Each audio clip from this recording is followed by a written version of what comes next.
Hey man, no worries, just thank you for trying. Right. Sorry I couldn't help y'all more, man. Now, if you'd have asked me about gators... Forrest, we have a call coming in. Sorry, Murphy, I think that's all we've got time for right now. All right. I'll catch y'all with the gator talk later. Night. Well, folks, that was a bust. But perhaps our next caller has more they can tell us. Let's find out. This is Forrest Nash, and you're listening. Please help me. My name is Casey Moore. I'm at 25 Nancy Drive. My best friend's been stabbed. He's bleeding everywhere. I don't know what to do. Please help me. Is he still breathing? Yeah, but he's bleeding out fast. I really need help. Please. Take a breath. We'd been out at the reservoir. We were heading back to his place when we heard this whistling all of a sudden. Just started freaking out. He screamed at me, told me to hide. I'd never seen him like that, and I just panicked and ran and hid in a bush. Oh no. Forrest. Then what happened? He went up the road and talked to someone. I couldn't really hear or see anything. It sounded like he might have known the person, and they just stabbed him. Casey, was he talking to a woman? I don't know. They had a mask and wore all black. That's all I know. Please, we need help here. I'll get you help, but I need to know. Where did the masked person go? They left. They left him to bleed out. I waited until they were gone, then dragged him into the garage and called 911. Wait, why didn't she make sure he was dead? I don't know. I think I heard them say something like, "It's not so funny now, is it?" Before they left, but please, he needs to get to the hospital. I can't drive, so we need an ambulance. Forrest, the ambulance was destroyed in the explosion at the gas station. You should get all the info you can. Can you tell us where your friend was stabbed? They stabbed him in the stomach, and then stabbed him again in his leg when he was on the ground, and it's... Oh, the knife is still there in his leg. What's your friend's name, Casey? It's Jason Parker. We'll be right back. Peggy, patch us through to the hospital. On it. Phoning St. Gabriel's now. Switch to line 2. Hello, St. Gabriel's Hospital. How can I help you? Hi, this is Forrest Nash from 189.16. We have a stab victim at 25 Nancy Drive named Jason Parker. He's been stabbed in the stomach and the leg. He's bleeding heavily. Oh, God, I'm sorry. But the ambulance is... well, you know. I know, but please, we need something, or he's going to die. Forrest, listen, you're going to have to get him here. We need to see him, and we can't get there ourselves right now. We don't have any way to drive him right now. And even if we did, he's bleeding out fast. All right, listen. We need to buy him time to get here. That means stopping the blood first, and then finding someone to stabilize him. To stabilize him, you really need someone with first aid training. Do either of you have any? No. Me neither. Damn it. I'm really sorry about this, but I have other patients who can't wait. All I can do is talk you through the procedure as quick as I can, and then leave the rest to you. You think you can handle that? Hit me. I'm sure we can handle it. Okay, from the top. If he's bleeding out, then you need to get him comfortable and try to stem the bleeding. Lay him down. Apply continuous pressure directly to the affected areas. When the bleeding slows, get a clean cloth of some kind and hold it over the wounds. Get them comfortable. Apply pressure. Clean cloths when slowed. Got it. I think. You said he was stabbed, right? If the object he was stabbed with is still in him, don't take it out. It's stopping the worst of the bleeding right now.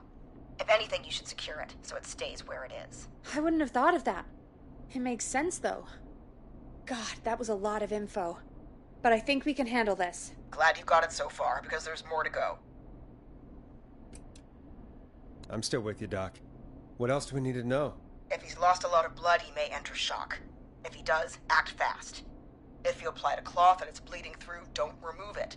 Just apply another on top of it. If it's safe, elevate his legs to get blood circulating to his vital organs. Try to keep him warm. Get him to rest and reassure him. We need the patient to stay calm. All right, don't replace bandages, elevate his legs, keep him warm and calm. This is a lot. I'm really sorry. That's as much as I can give you right now. Try to stop the bleeding. Find someone to get him stabilized and get him here as quick as you can. Good luck. All right, Forrest. Casey's still on line 1. Hello? Hello? Forrest, are you there?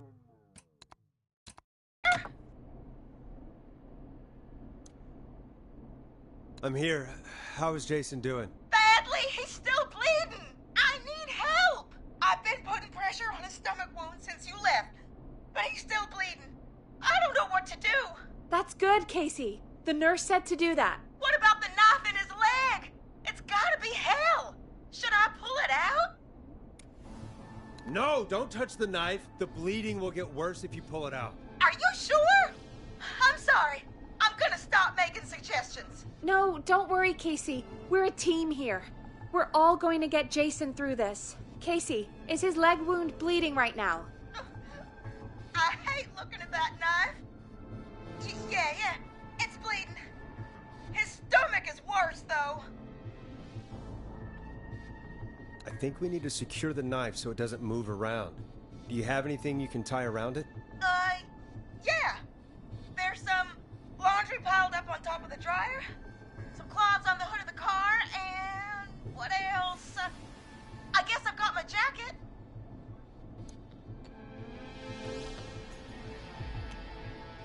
Take the cleaning rags and hold them over the wound. I really hope these are clean. Here we go. I'm sorry, Jason. It's secure. I'm putting pressure on his stomach again. I'm starting to think we might make it. Forrest, can I have a word? Casey, I'm gonna have a quick word with Peggy. Keep putting that pressure on and let us know when the bleeding is under control. You're doing great. But what if something happens? We'll still be here. Just shout if you need anything, and we'll be there. I promise. Okay. I'll wait. Jason, please be okay.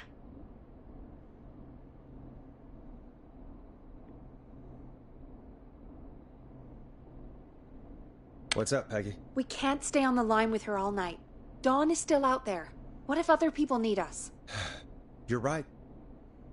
She's probably on her way to her next target right now. Exactly. And you heard the nurse. We need someone there with training who can stabilize him. He's got to get to the hospital somehow. Could somebody nearby help them?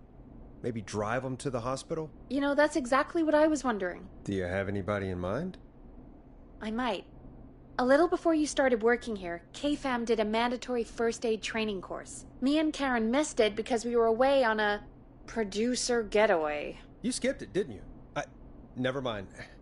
So, how does KFAM's first aid course help us? Casey said they're at 25 Nancy Drive, right? Yeah? Why? They put up a bunch of cheap houses around there about 10 years ago. So a bunch of people here at the station live around there. Do you think any of them could help Casey and Jason? Probably, but I don't know who lives there. And since I missed the training day, I don't know who knows first aid. Could you call them and ask? I don't know everybody's numbers. I've only ever called Karen. Everybody's personnel info is probably in Reggie's office. Got it. I'll look through their files in Reggie's office. It's a life or death situation. I'm sure they won't mind. Right. But there are a couple of problems with that. Naturally. It's sensitive information, so Reggie probably locked it in his safe. Great. Great. Do you have any idea what the combo for the safe could be? Not a clue. Reggie's a serial note taker, though. Maybe something in his office will give it away. Right. There is something else. I'm not gonna like this, am I? Have you ever heard, "The future is floppy"? Peggy, what the hell are you talking about? I'm talking about floppy disks. Floppy disks are like these futuristic things that have information on them. You put them in a computer and they do something. Peggy, I know what a floppy disk is. Anyway, Reggie decided that the future is floppy and started phasing out our physical records and replacing them with these floppy disks. I imagine it's the same for our personnel files. That's good to know. Since we haven't heard anything from Casey, I'm guessing Jason's okay for now. I'll check out Reggie's office and see what I can find. You'll need a key for that. I'll just slide it under my door now. Thanks, Peggy. I'll just have to look around.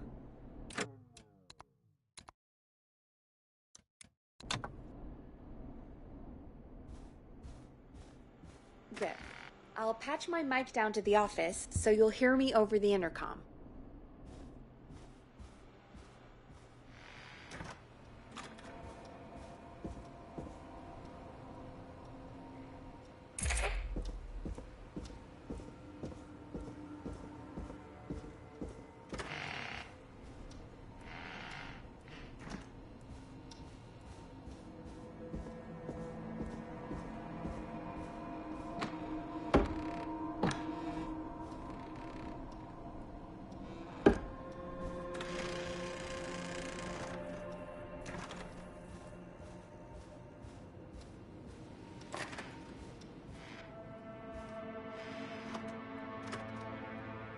Looks like I need a 4-digit code.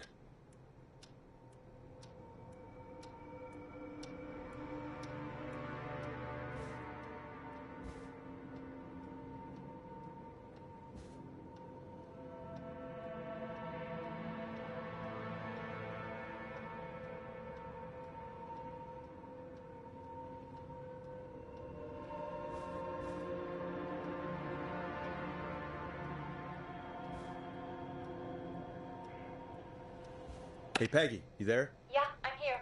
Did you find what we need? I can't figure out how to get into this stupid safe. No worries. We still have a little time. Reggie writes almost everything down somewhere. I'd recommend you start reading. I'll have a look around. You're probably right. I'll let you know when I find something, or don't.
Could this be it?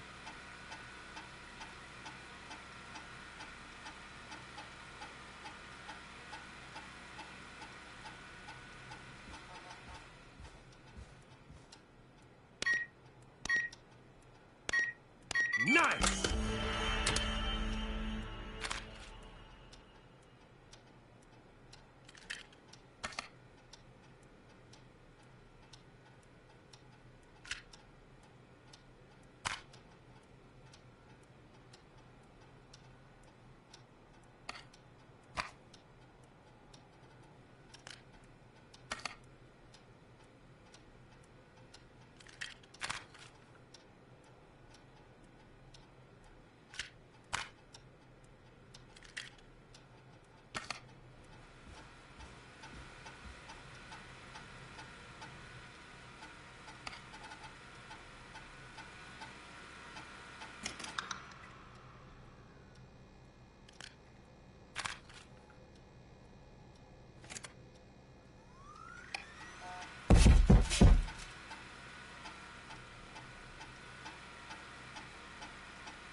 Hey, Peggy, you there? Yeah, I'm here. Did you find what we need? I think I know who our best bet is to help Casey and Jason. All right, good work. Who should I... Hello? Is anybody there? Please pick up. Casey, I'm here. What's wrong? Jason started going pale. I tried to get him to rest, but he just threw up everywhere. What's happening? What do I do? God, it sounds like he's going into shock. Casey, just stay calm. It's going to be okay. But the bleeding seemed to slow down. Did I mess up? Jason, I'm sorry. Casey, calm down. You've done everything right. I need you to listen to me, okay? For Jason. What did the nurse say to do about shock? Casey, I need you to elevate Jason's legs. We need to get the blood flowing to his vital organs. Got it. Jason, stay with me. I'm just gonna move you. This might hurt. Okay.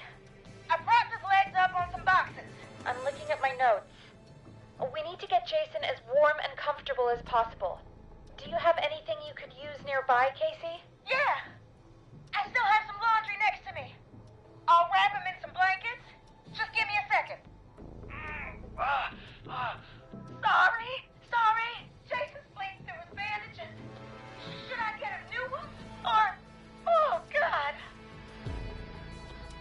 Don't remove the bandage. Apply another one on top of it. Do you still have something you can use? I've used the rest of the laundry to keep him warm, so... I'll use my jacket. I can always get a new one. I'll fix his bandage and get him warm. Hold on, please.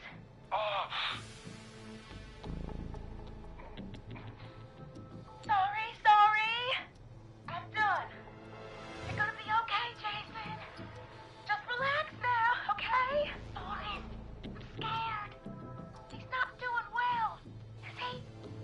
Is he gonna... Jason is going to be fine. Just make sure he knows he's going to be okay, okay? Okay. But please, I can't give him what he needs. Please, help. I can't lose him. All right, Forrest, we need to hurry. Jason doesn't sound like he's doing too well. You said you knew who to call earlier? Who was it? We need to call John Hedges. He lives on Nancy Drive. He didn't really participate in the first aid training, but he's a former war medic. He's probably the most trained person we have. Really? I never really spoke to him before. A war medic, huh? Yeah, and according to Reggie's notes, John keeps all of his old equipment at his house. He's something of a hoarder. All right. What's his number? 5420735. Calling now. Let's hope he picks... Who the hell is this calling me? What time is it? John, it's Forrest Nash here at KFAM. We have an emergency and we need your help. Forrest? If this is a work emergency, then it can wait until the goddamn morning. Just leave me a note like everybody else. A man has been stabbed by the Whistling Man, or... Never mind. He's lost a lot of blood, and he's passed out. We need you to help him. The Whistling Man? What kind of joke is this? John, we're not kidding. A man is gonna die if we don't help him right now. Seriously? I haven't been called on for over 10 years. Where's the patient? What's his condition? He's at 25 Nancy Drive. I think we got his friend to stem the bleeding, but he's gone into shock. He's passed out right now. You say he was stabbed? Do you know the extent of his injuries? From what we were told, he has 2 major stab wounds. One to the stomach and one to the leg. The knife is still in his leg, and the stomach wound is open. Understood. Let me grab a few supplies and I'll head right over. Damned if he dies on my watch. Thank you, John. We'll let him know you're on your way. Good luck. Hello, Casey. Are you there? How are we doing? Bad. Jason seemed really weak and then just started thrashing. What about now? Is he still thrashing? He's passed out. Please tell me you found someone to help. Casey, help is on the way. My colleague will be there soon. You hear that, Jason? Someone is coming. You're gonna be just fine. Just hold on for me, okay? Just hold on. Come on. Hello, Casey. This is John Hedges. I'm here about Jason. Please let me in. I'm it's Jason there. Casey, I'm gonna need your help. Forrest, Peggy, don't you two worry. We've got this from here. Okay. Forrest, we'll call you back later. I have to go now. Good luck, everyone. God, I hope he's gonna be all right. And with that, the show moves on. We're sending our best wishes to Jason. Well, after all that excitement, I think we could use some music. Come back upstairs when you're ready.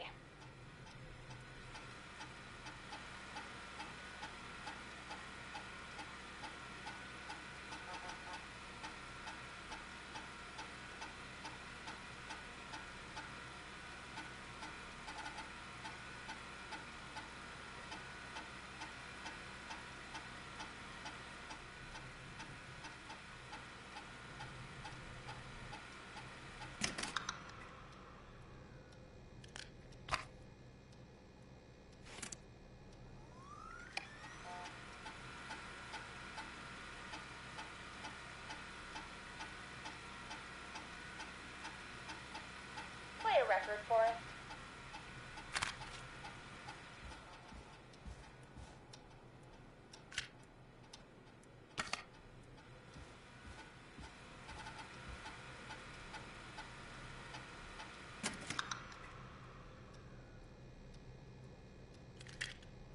I better put a record on.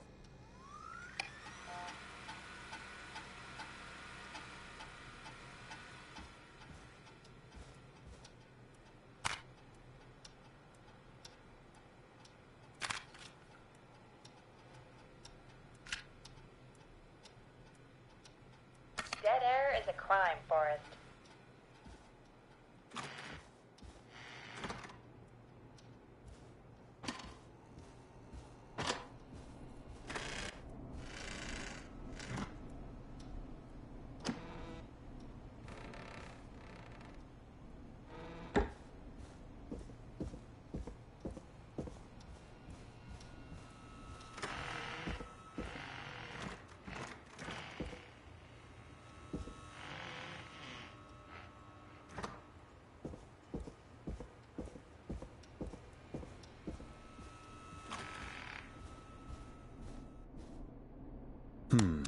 What song should I play?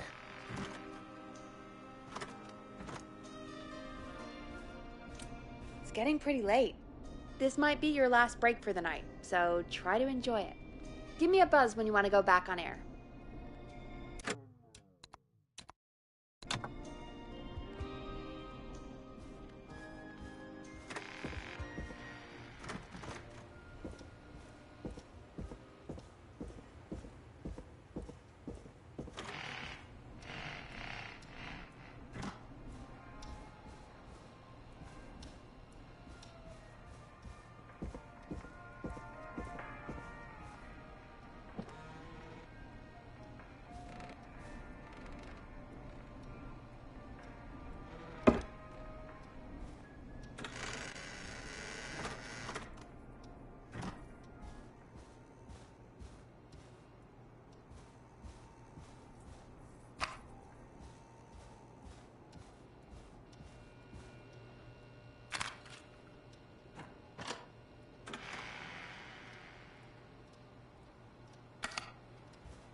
Let's roll. You got it. We've got another call coming through, too. When you're ready, shut the music off.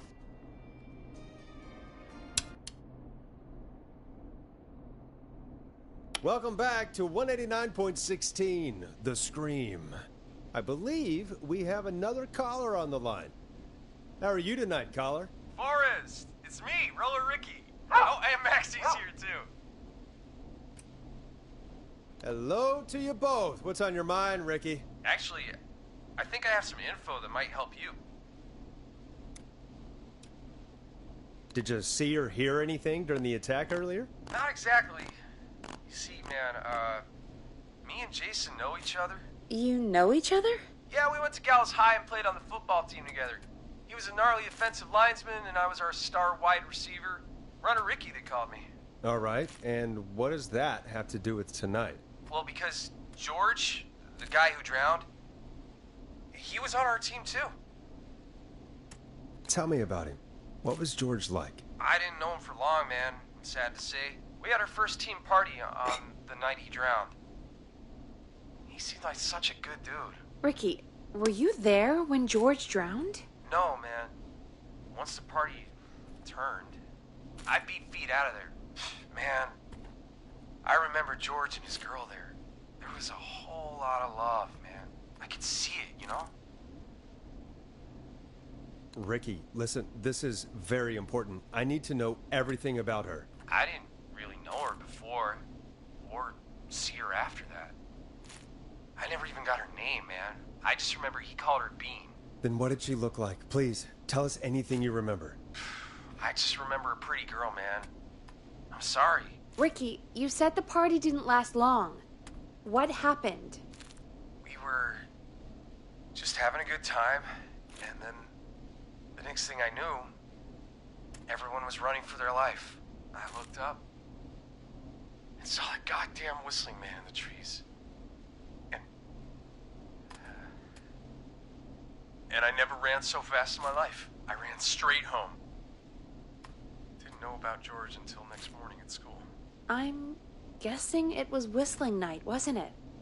That the whistling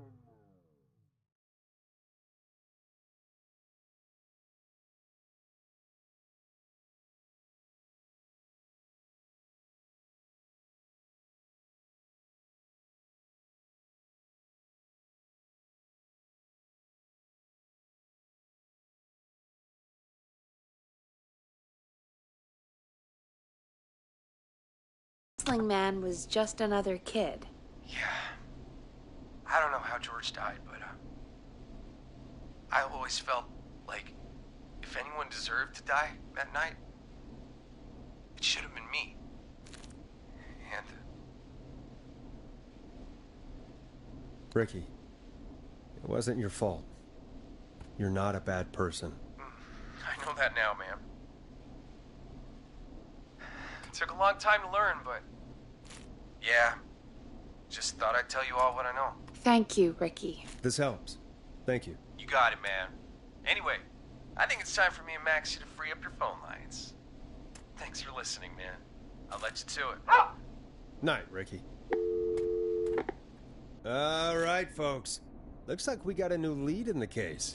If anyone has any info about this mysterious being, please call in. If she was George's girlfriend back then, she's probably in her mid to late 30s now. Huh. Oh, we have another call coming in, but hang on. What's up, Peggy?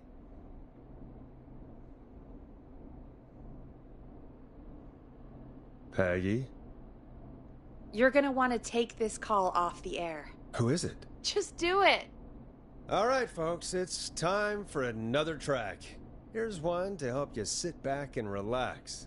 We'll be right back after this.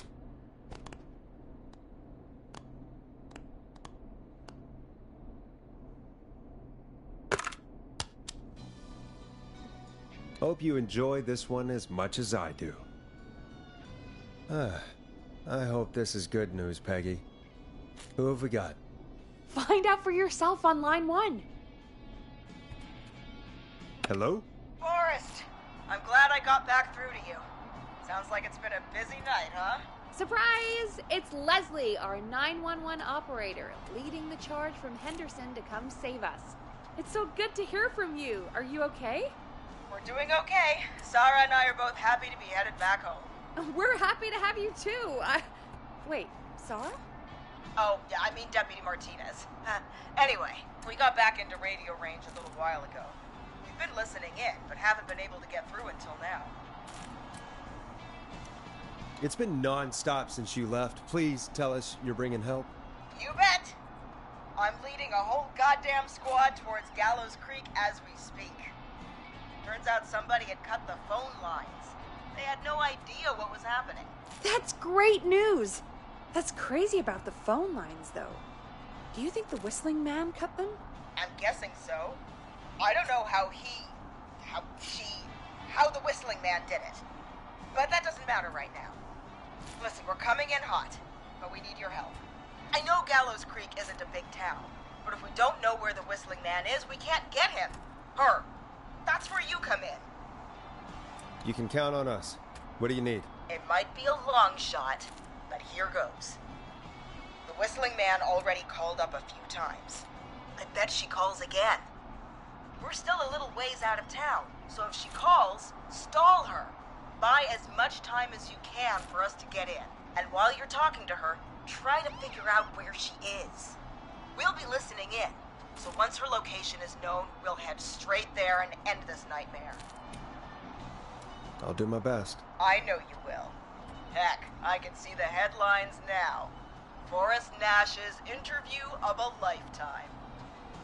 Anyway, I'll radio the other cars and tell them the plan is a go. Hopefully the next time I see you, it'll be with our killer behind bars. Take care now. We'll see you soon, Leslie. Oh, thank God. It sounds like this is almost over. We're nearly through this. I hope you're right. The sooner this is over, the better. I am right. Trust me. Anyway, we should get you back on air. Taking callers is the only way to see this through. Okay, Forrest, shut the music off. Bringing you back live now.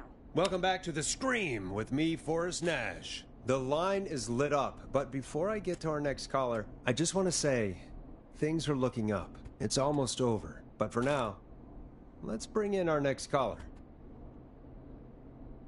Evening, caller. This is Forrest Nash. Hello, Forrest. This is John Hedges. I'm here with Casey. I wanted to give you an update on Jason. John! Is he gonna be okay? He's a fighter. He'll be fine. We've got him stabilized and resting in a bed.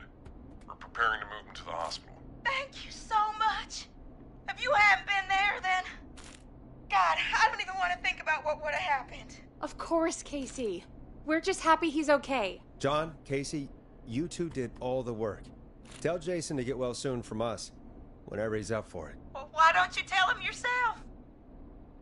Is this Forrest? Jason! We meet at last. It's good to hear you, Jason. How are you? Oh, well, you know. I've got a hole in my stomach, and there's a knife in my leg, but John gave me something to take the edge off. So, I might feel even better than either of you. Oh. Take it easy until you get to St. Gabriel's. I will. But, before that, I needed to call you. I'm guessing the Whistling Man is still out there? Yep. As far as we know, anyway. I was worried you'd say that. God damn it. Actually, I'm glad you called. I wanted to talk to you about what happened earlier. Go for it. We spoke to Roller Ricky not long after you were attacked. You spoke to Ricky? Is he alright? He is now. I mean, he was attacked earlier, but this call came after. Hey, guys, I'm really sorry, but there's a call on the other line. I just need to make sure we don't have another situation brewing. You fill Jason in on what happened. I'll be right back. Sure, Peggy. Sorry, Jason, where was I? Yep. Ricky's fine. You don't need to worry about him. That's a relief. He told us about George. Sounds like everything's finally coming out now. It's been tough to hold it all in. Sounds like you've been holding back about something awful, Jason. I'm part of the reason my best friend is dead, Forrest. And the few who knew about it said if I ever said anything, I'd find myself in jail. For a long time. It was hell. And then the town just moved on. Like he'd never existed. What happened that night? I went along with the stupid prank, that's what. Whistling night. Some of the guys on the football team had an idea for a way we could haze the newcomers. We decided to plan a party in the woods and have the Whistling Man crash it. It was stupid. We each had a role. I was the stabbed friend. At the party that night, I left the group for a second. Met our Whistling Man. Pretended to get stabbed in front of everyone. Started an almighty panic, those screams. That was the last time I saw or heard George alive. How did George die, Jason? I don't know. I was playing dead. But when I heard her scream... Ricky mentioned a girl named Bean. Is that who you mean? Bean? Oh, yeah. I guess George did call her that. Yeah. He called her Bean. I heard her again tonight, Forrest. Her name was... What? What happened? Are we still on air? No, we're not. Seems like the power is completely gone. How do we get it back on? I don't, we can use the emergency generator down in the basement. Reggie picked it up a while ago in case we ever needed to do an emergency broadcast. An emergency broadcast? Emergency? You know, nuclear war, alien attack, broadcasting a serial killer's location to the cops so we can end this nightmare. Fair point. It's in the storage area in the far back corner, up on the wall. You might have spotted it earlier when you were digging around for all those tapes. It'll have a big red button. Just press that. I'll see you when you're back.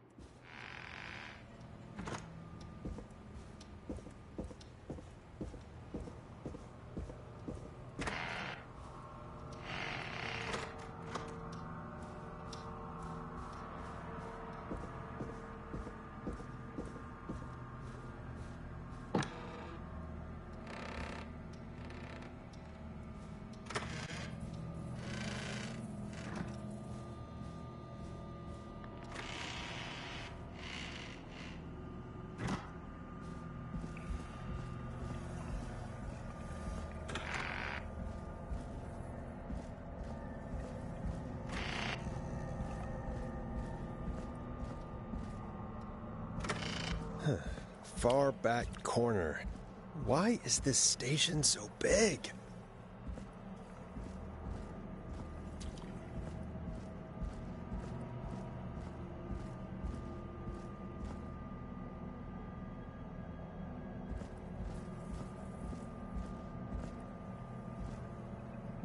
That must be it.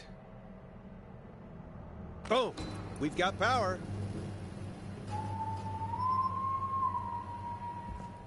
The Whistling Man. I need to warn Peggy.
Oh no.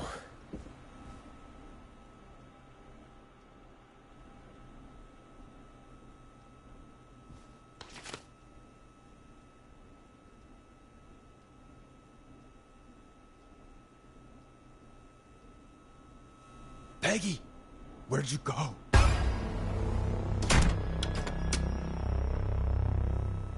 No way. This can't be happening.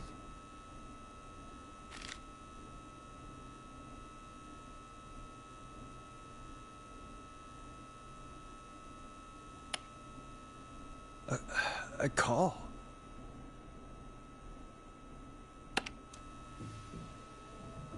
Where's Peggy, Don? Have some patience, Forrest. It's almost the end of the night. Almost the end of the show. But it's not over just yet. Got a little time still.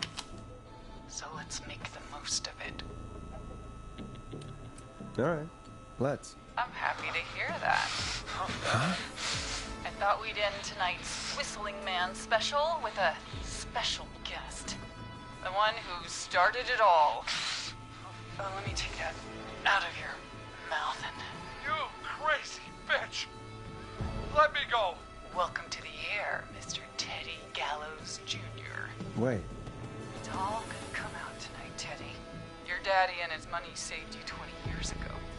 But even if he crawled out of his coffin with all the money in the world... Wait, where the hell is Teddy? How are you talking to him if you're here with me? Because I'm not there with you, Forrest. I'm here with Teddy. And if he says where that is, well, he knows he'll get it. Wait, then... Who am I looking at? Forrest Nash, let me introduce you and all of Gallows Creek to my boy, Henry Barrow. Your son? You mean you... Wait, that he... Yes, Forrest. He and I had a son. So there were two whistling men tonight. Of course! That explains how you were always able to get around town so quickly. And that's how you escaped the secret archives in the newspaper office. Don't think I've forgotten about that, Forrest. Locking my sweet boy away like an animal. And Murphy, he was right, wasn't he? He did fight a man. He did. I taught my boy to never run away from a fight. Hang on. Did you say Barrow? Then are you... Let me just get this mask off. Damn uncomfortable thing. No wonder Mooney went crazy wearing this. There we go. Marie Campbell? George's old girl. Oh. Well, it sure has been years since I last saw. Oh, God damn it. I'd be quiet if I were you, Teddy. But I'd listen to Forrest. Everyone's gonna know now what Teddy did. He killed George that night. This night. 20 years ago. Listen to me. You're gonna talk when I talk to you. And not a moment before. Meanwhile, Forrest, I'm gonna give you the chance to talk. You're gonna help me reveal what really happened to George all those years ago. Okay, Marie. I'll do it. Good. Then let's talk about the night George was murdered. Murdered? Listen,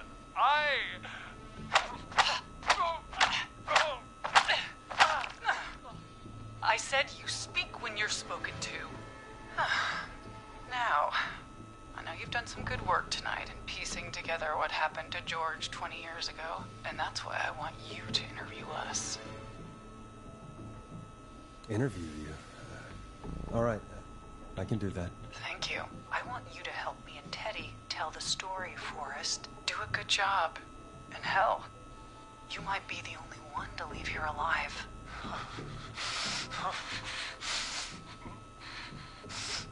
I need to drag this out. If I can buy Leslie time to get back to Gallows Creek, and if I can find out where Marie is, then this can end. Teddy, we'll start with you. Just, talk me through what happened that night. How did it start? how would I know? It was 20 years ago. Do you want to die, Teddy? Because if you don't start talking... Oh. What the hell? God damn it. Okay. Our first team party was coming up. And when I saw the date it was scheduled for, I had an idea for a way we could prank the new guys.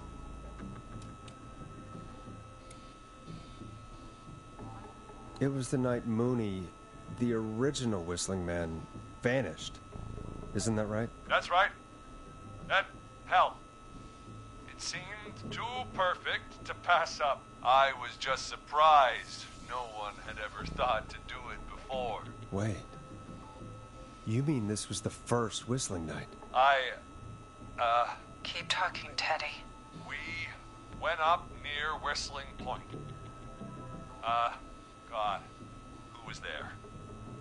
Me, Jason, and George, of course. But George didn't come alone. He brought Marie. And Roller Ricky. He was there too, wasn't he? Yes, Ricky was there too.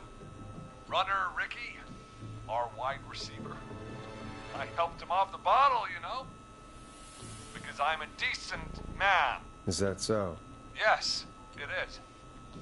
He came apart one day. Some people do.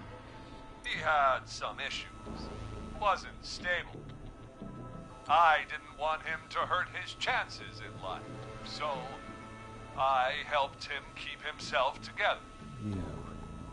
You were afraid he would talk about that night, weren't you? Keep talking.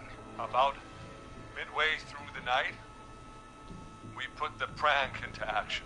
We looked up at the trees and saw Jason there, bloody, like he'd just been stabbed. And the Whistling Man, screaming. George and I and Ricky, we got left behind. But Ricky was in on it too. I know he was. He and Teddy were as close as anybody. Teddy must have told him the plan.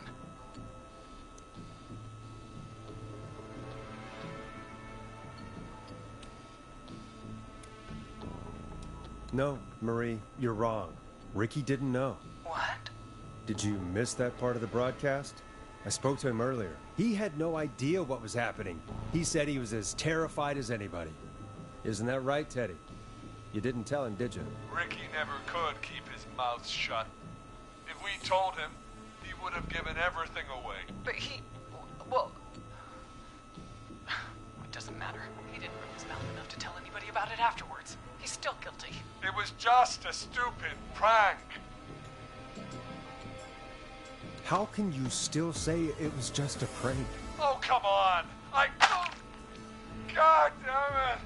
You made George think Jason had been murdered. He thought his best friend was dead. And so tonight you stabbed him for real? It's the role he wanted to play. Jason's still alive, Marie. He was with a friend. We talked her through how to stop the bleeding and got him professional help just in time. Oh. Well, shame he didn't have the good sense to die earlier. He's gonna regret that. Enough about him. Me and George took off running, but somehow we got separated in the woods. I ended up near the bottom of Whistling Point, and when I noticed George wasn't with me, I panicked. And then, I don't know how he snuck up on me, but the Whistling Man grabs me. I scream, and he starts laughing, telling me it's just a joke. I can stall for time here.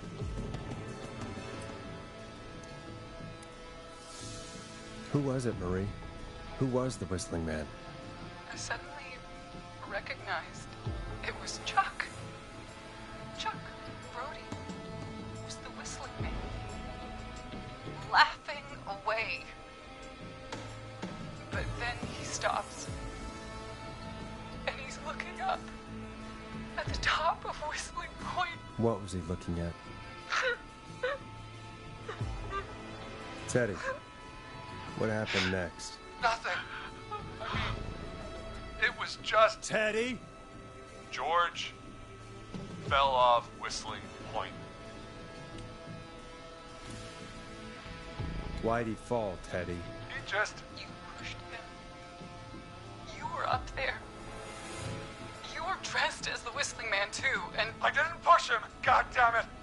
I just chased him up there, and he kept backing up. When I saw he was about to go over, I reached out. That's what you saw. You liar.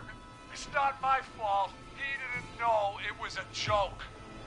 If he'd had any brains, he would have realized.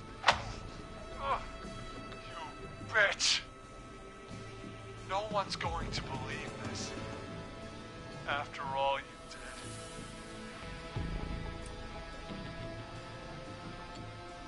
If she's lying, why the cover-up? My future was at stake, Ash. You know what it's like. People like us are bred for bigger things. I'm going to be the mayor of this town, Forrest. And then governor. And then, who knows? What happened that night was tragic. It should never have happened. But it was a mistake. It was just a stupid joke gone wrong. So my father sent Clive out to clean it up. Why should a blip ruin my future? George was a blip? He wasn't a blip, Marie. His father covered it up from there. I searched for George's body all night, but...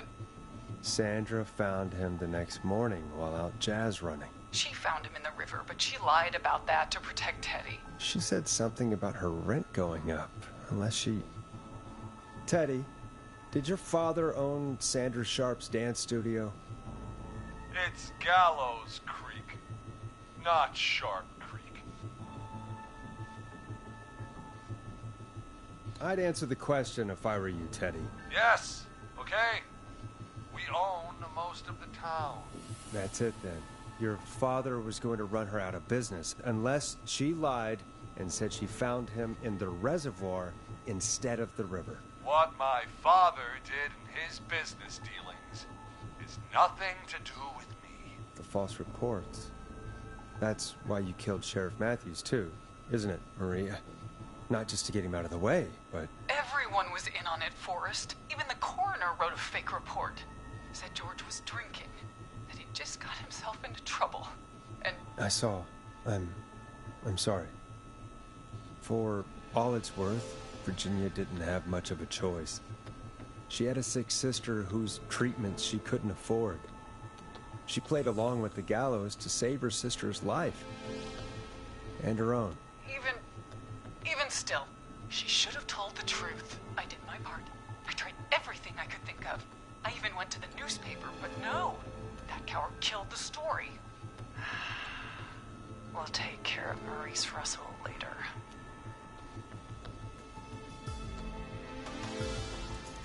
When will the killing end, Marie? End? When does it end? You can't kill the world. This has to stop sometime. It has to. Never should have started. He shouldn't have pushed my George off a cliff. He should have been punished. It's coming to a stop. At least for now.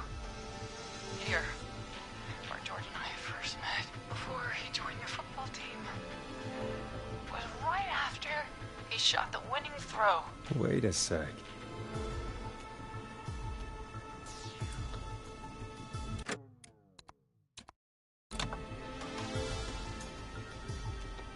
You're at the football field. Jesus Christ! Forrest, you idiot!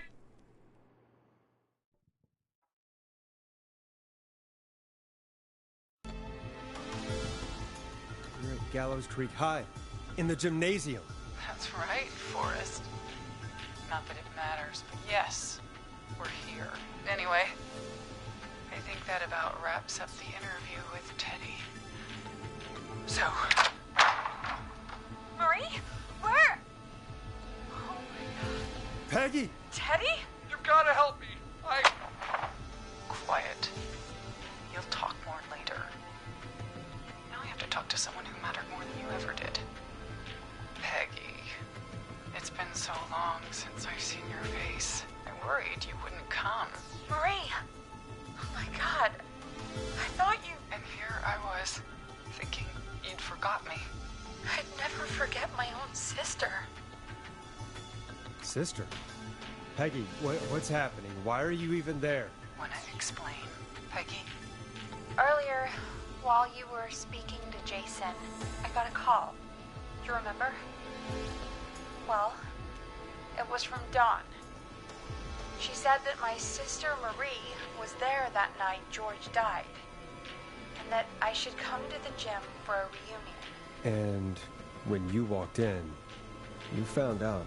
That my sister is the Whistling Man. Good to see you too, Peggy. Why didn't you tell me any of this? She said that it was my last chance to see my sister. I knew if I told you, you'd try to stop me or come with me when we need you on the radio. And I just... I'm sorry. This has to be a lot for you. I just... What happened to you, Marie? You just disappeared one day. Disappeared? I was thrown out, Peggy. I begged Mom and Dad to do something about what happened that night, but did they care? No. They told me to stay quiet. They only cared when they learned I'd been with George. And Marie, I'm so sorry. I never knew. It's not your fault. Really, it's Mom and Dad I should be seeing right now. But since they're dead and gone, well, I'll have to settle for the next best thing.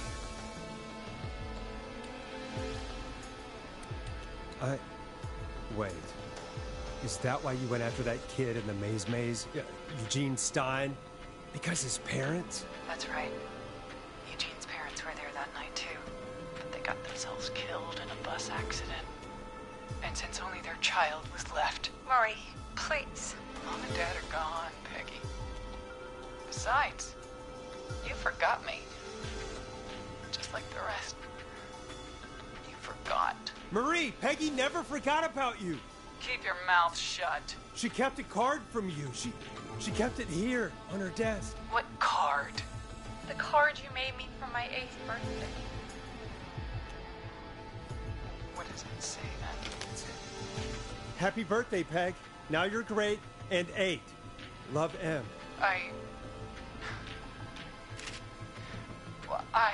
Henderson police! Freeze! No! Henry! Get out of there!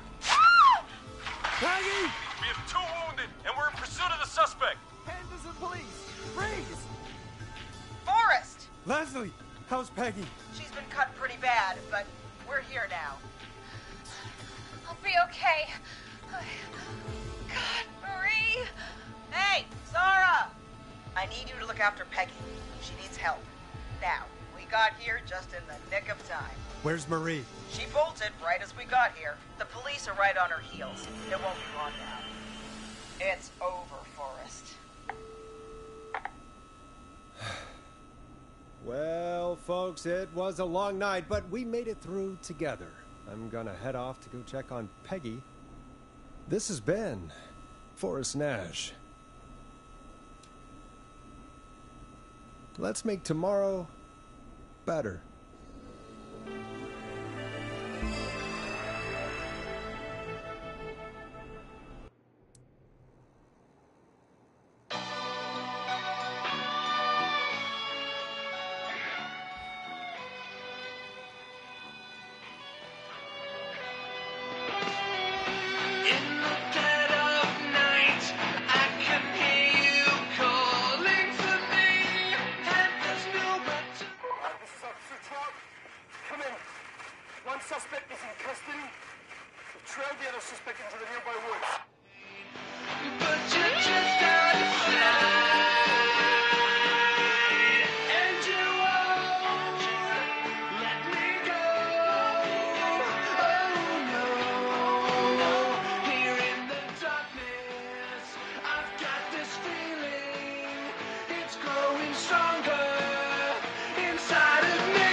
It's a killer frequency.